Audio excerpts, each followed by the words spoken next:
दोस्तों,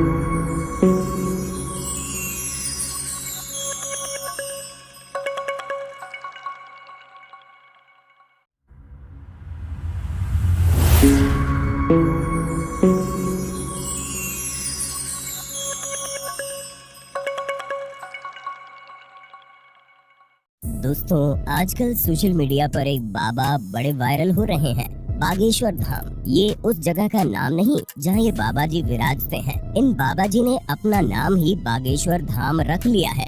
इन बाबा जी की सिर्फ यही बात रोचक नहीं है, ये बाबा जी पूरे के पूरे रहस्य से भरे पड़े हैं। इन बाबा के भक्तों के साथ साथ इनके फैन और क्रश भी हैं। अब इसमें उनकी कोई गलती नहीं, क्योंकि बाबा जी हैं ही इतने हैंडसम, जो भी देखता है भक्त बने या नहीं फैन तो बन ही जाता है। अब इस लड़की को ही ले लो, इसका अपनी भावनाओं पर कंट्रोल नहीं रहा और गुरुजी को ही बाबू नाम से बुलाने लगी। हम समझ गए, क्योंकि कम रामायण पढ़ी ना। हाँ, पहली बात तो आप शब्दों की मर्यादा का गंभीर करो, हम बाबू तो है ही नहीं। किसी बॉलीवुड हीरो जैसे दिखने वाले इन बाबा के बारे में बताने से पहले हम आपको कुछ बात क्लियर कर देना चाहते हैं, क्योंकि हमारा हिंदू धर्म एक ओपन रिलीजन है, जहाँ पर किसी का कोई कंट्रोल नहीं है।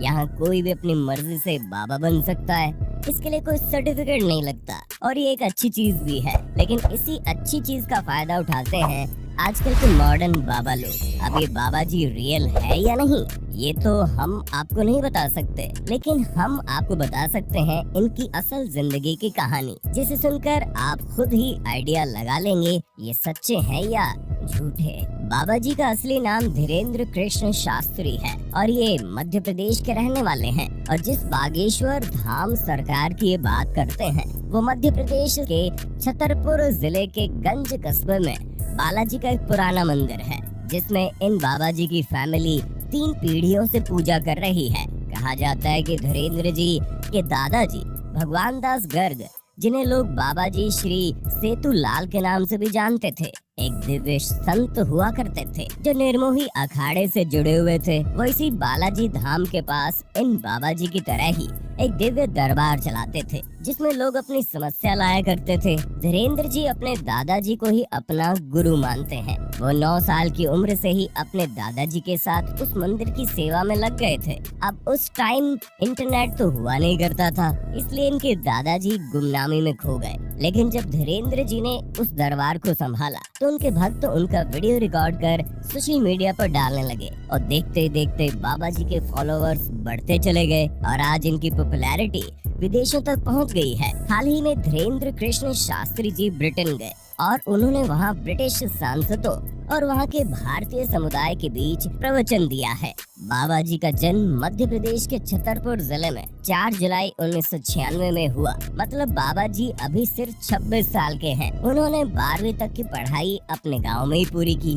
उसके बाद कॉलेज से बीए की पढ़ाई प्राइवेट ही करने लगे और बीए खत्म होने के बाद वो अपने दादाजी का दिव्य दरबार संभालने लगे। इनके एक भाई और एक बहन भी है, वो वहीं छतरपुर में उनके माता पिता के साथ रहते हैं। इसके अलावा इनका एक चचेरा भाई भी है जिसका नाम दिनेश शास्त्री है, जिसने बाबा जी के खिलाफ FIR दर्ज भी करवाई है। उनका आरोप है कि धीरेन्द्र शास्त्री मुझे जान से मारने की धमकी दे रहा है, जबकि धीरेन्द्र शास्त्री जी का कहना है कि उनके चचेरे भाई उनके और उनके दादाजी के नाम का गलत इस्तेमाल कर रहे हैं। बागेश्वर धाम में मंगलवार को भक्तों की अर्जी लगती है। अर्जी लगने के बाद लोग लाल कपड़े में नारियल बांधकर अपनी मनोकामना बोलकर उस नारियल को या एक स्थान पर बांध देते हैं और मंदिर की राम नाम जपते हुए 21 परिक्रमा लगाते हैं। यहाँ पर आपको लाखों की संख्या में नारियल बंधे हुए मिल जाएंगे। मंदिर के पास ही गुरुजी का दरबार लगता है, जहाँ हजारों लोग अपनी समस्याएं लेकर आते हैं। उन हजारों लोगों में से धीरेन्द्र शास्त्री किसी का भी नाम लेकर उन्हें बुलाते हैं। वो व्यक्ति जब तक उनके पास पहुँचता है तब तक शास्त्री जी एक पर्चे पर उस व्यक्ति के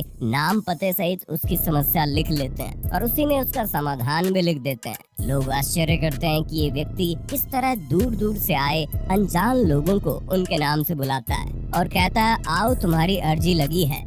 इतना ही नहीं, धीरेन्द्र शास्त्री लोगों को ये भी बता देते हैं कि उनकी समस्या क्या है, कितनी है और कब से है, उनके पिता का नाम क्या है, उनके बेटे का नाम क्या है, कई मीडिया चैनल वालों ने इस बात की पड़ताल की, लेकिन वो ये रहस्य नहीं जान पाए कि आखिर ये व्यक्ति कैसे लोगों के मन की बात जान लेता है।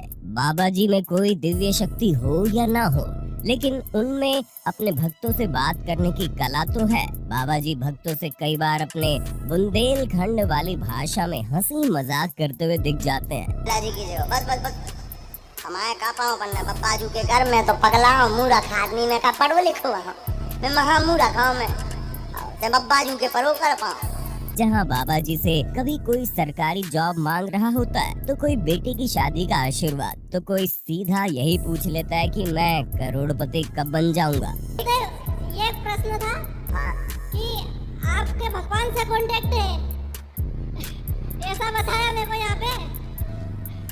तो मैं करोड़पति तो बनूंगा, पर कब तक बनूंगा ये बता दो। क्या बात है?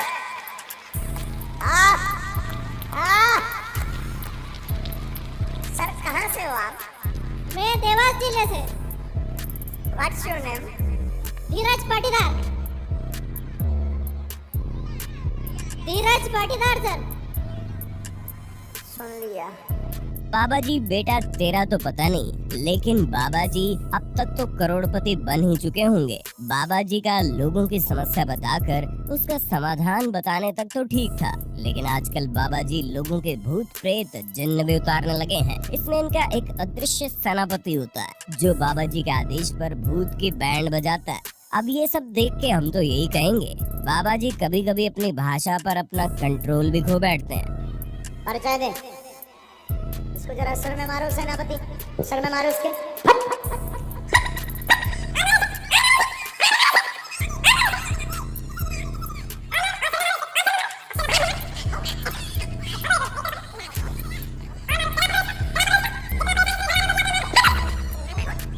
और मारो इसे, एक तरफ हटो तुम लोग, और मारो इसे। बाबा जी की पॉपुलैरिटी आजकल इतनी बढ़ गई है कि ये अपने मध्य प्रदेश के अलावा दूसरे शहरों में भी दिव्य दरबार लगाने लगे हैं। इस पर उनका कहना है कि मध्य प्रदेश आकर लाखों लोगों का पर्चा भरना संभव नहीं हो पाता, इसलिए हम खुद ही लोगों के पास जाकर उनके शहर में दरबार लगा लेते हैं ताकि लोगों को सुविधा हो। हमारा ये दरबार एकदम निशुल्क होता है, इसमें किसी भी तरह से कोई पैसा नहीं लिया जाता, और मंदिर में राम कथा से हमें जो पैसा मिलता है हम उसे गरीब बेटियों की शिक्षा और शादी पर खर्च करते हैं। ये बात तो सच है कि बागेश्वर धाम में टाइम टाइम पर गरीब लड़कियों की शादी के लिए सामूहिक विवाह सम्मेलन आयोजित करवाए जाते हैं। इसके अलावा बागेश्वर धाम में ओल्ड एज होम भी बनाया गया है, जहां पर ऐसे वृद्ध लोग जिन्हें उनके बच्चे बूढ़े होने के बाद छोड़ देते हैं, उनके लिए फ्री में रहने की व्यवस्था की गई है। अभी बागेश्वर धाम की तरफ से निशुल्क हॉस्पिटल बनाने का संकल्प लिया गया है। अब ये बाबा जी चाहे सच्चे हो या झूठे, लेकिन इनके भक्तों की आस्था तो सच्ची ही लगती है, इसीलिए तो लाखों लोग इनके दरबार में दूर दूर से अपनी समस्या का समाधान पूछने आते हैं। पर एक बात तो पक्की है, अगर ये बाबा कभी किसी कंट्रोवर्सी में पड़ गए तो इनका टिकट लंबा कटना तय है। दोस्तों, इन सब सोशल मीडिया वाले बाबाओं के बीच हमें ये नहीं भूलना चाहिए कि हमारे सनातन हिंदू धर्म में लाखों ऐसे बाबा भी हैं जो इंटरनेट और सोशल मीडिया की जिंदगी से दूर अपनी सच्ची साधना और तपस्या कर रहे हैं, जिनका हमें पूरा सम्मान करना चाहिए। दोस्तों, इस बागेश्वर धाम वाले बाबा के बारे में आपका क्या कहना है? आप अपने विचार हमें कमेंट करके जरूर बताएं, और अगर आप इनके दरबार में कभी गए हो तो अपना एक्सपीरियंस हमसे जरूर शेयर करें। वीडियो अच्छा लगा हो तो वीडियो को लाइक करें, और आगे आने वाले वीडियोस देखने के लिए चैनल को सब्सक्राइब कर लें। फिर मिलेंगे एक नई वीडियो के साथ। धन्यवाद।